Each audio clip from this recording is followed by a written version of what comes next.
Tragedy is something that we all experience in life, and we can't control this. The only thing we can control is how we respond to the tragedy. I'm going to share with you two different stories, one about a man named Ben and another about a man named Jeff. Let's look at our friend Ben. Ben is a 28-year-old happy man. He works a comfortable 9-to-5 job, he has a dog, he has a house, he has friends and family that all love him, and he has a lovely girlfriend who he is planning on proposing to in the upcoming years. From the outside looking in, everything is going right in his life. The best way that I would describe Ben's life is the white picket fence life. Ben and his girlfriend have been dating since they were 18 years old, and he is truly in love with her. From a very early age, they would talk about their futures together. They would talk about what kind of wedding they would want. They would talk about the type of house they would live in. They would talk about how many kids they would want. And when Ben heard this, he wanted to provide for her. Ben wanted to give her everything that she wanted out of life, and he was willing to do the work in order to do this. So one week, Ben had to leave town for work. So he cleaned the house, took his dog for a walk, kissed his girlfriend goodbye, and he was on his way.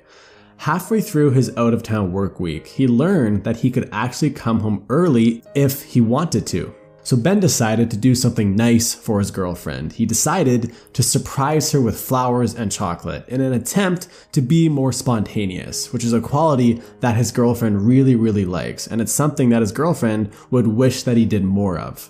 So Ben drives home and he is walking up to the door with flowers and chocolate in hand, excited to surprise her.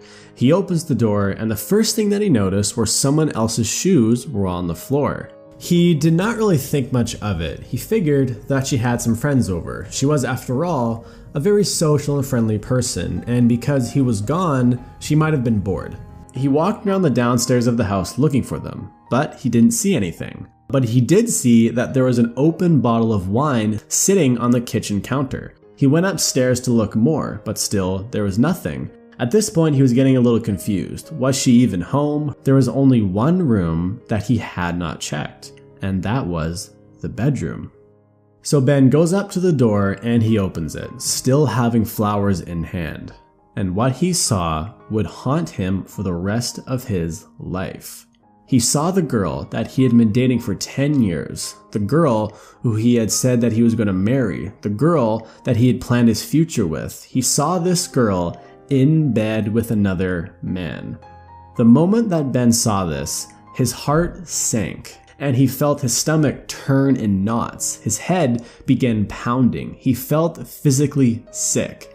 In that moment, the only words that Ben could really muster was, "You need to leave." The next day, she packed up all of her bags and just like that, she was gone. The next few months would prove to be the worst months of his life. Because he was so heartbroken, he started to perform worse at work. He stopped exercising. He stopped staying in contact with his friends and family. He would spend his nights in front of the TV cursing his girlfriend's name. He would ask himself, how could she do this to me? I wanted to give her everything. I told her that I would give her everything that she wanted, but yet she still does this to me. This woman ruined my life. This behavior continued over time, and it got so bad that Ben almost lost his job. And because he could not afford this, he did pull himself together a little bit, and he did just enough not to lose his job. But his mind and body were still only half there. He was never fully engaged in anything that he was doing. He spends the next few years doing a good enough job not to get fired. But he was still miserable and depressed, and he kept blaming his girlfriend for the way his life was. I think at this point in the story, a lot of you are probably thinking to yourself, yeah, that is terrible, but this does not happen that often, and it would not happen to me. And my response to that would be, just wait until you get older. Things change a lot when people get to the stereotypical marriage age, which would be around 28 to 30 years old. And these types of things are much more common later on in life. Let's look at the second story. The second story is the same as the first story up until the point where Ben saw that she was cheating on him. And the character of this story is named Jeff. So when Jeff saw this, he told her to leave, and she left the next day. And of course, Jeff was heartbroken. He cried and didn't understand how she could do this to him. He spent the next few months in pain, crying his life away and cursing his girlfriend. He would ask himself similar questions. How could she do this to me? I wanted to give her everything. But it's at this point when Jeff does something different.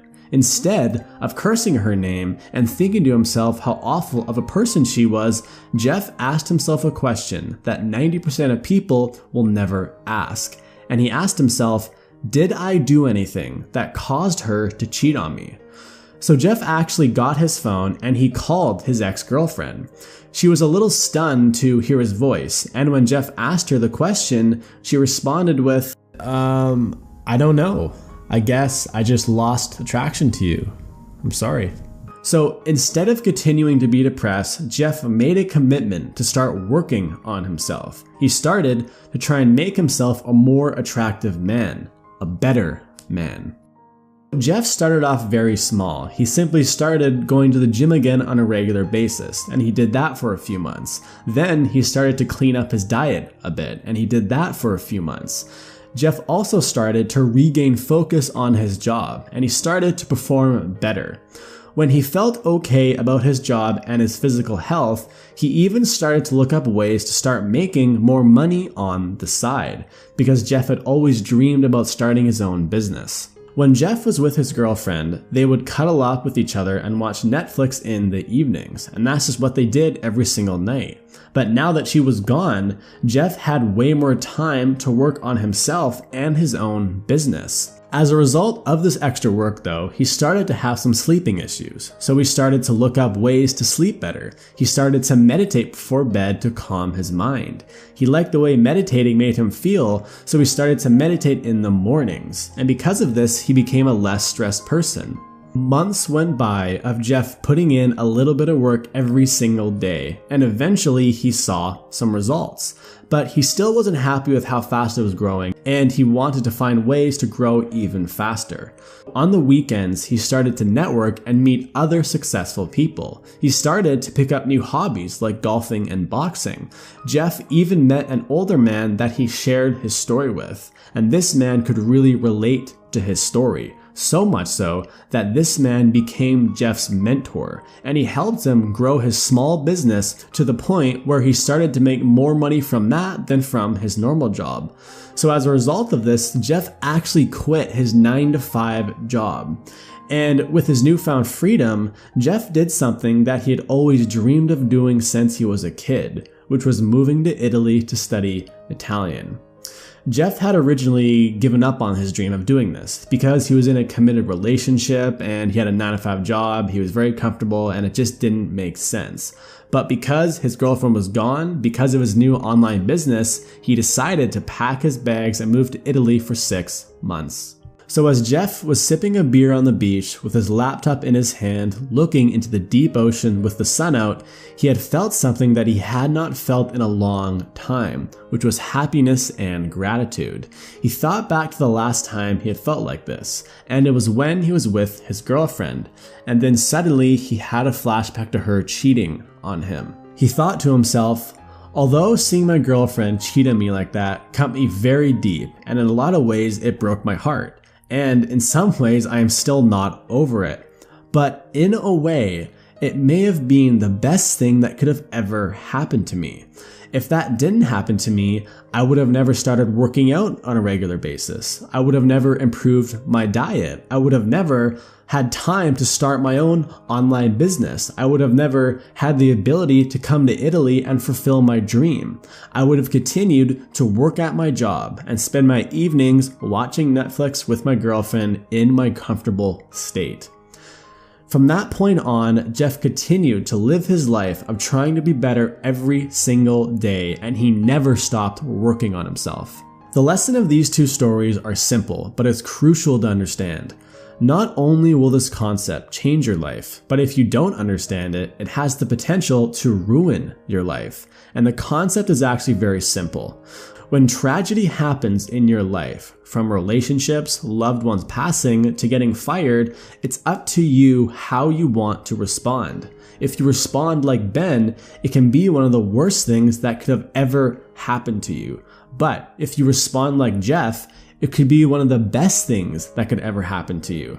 I'm not saying you shouldn't cry. I'm not saying it's bad to let yourself experience the emotions and to take time off, but it's important to understand that you can't spend the rest of your life in that state. You will eventually have to accept your reality and move on with your life. If you enjoyed this video, please be sure to leave the video a like and of course, subscribe to the channel. Thanks for watching and I'll see you in the next one.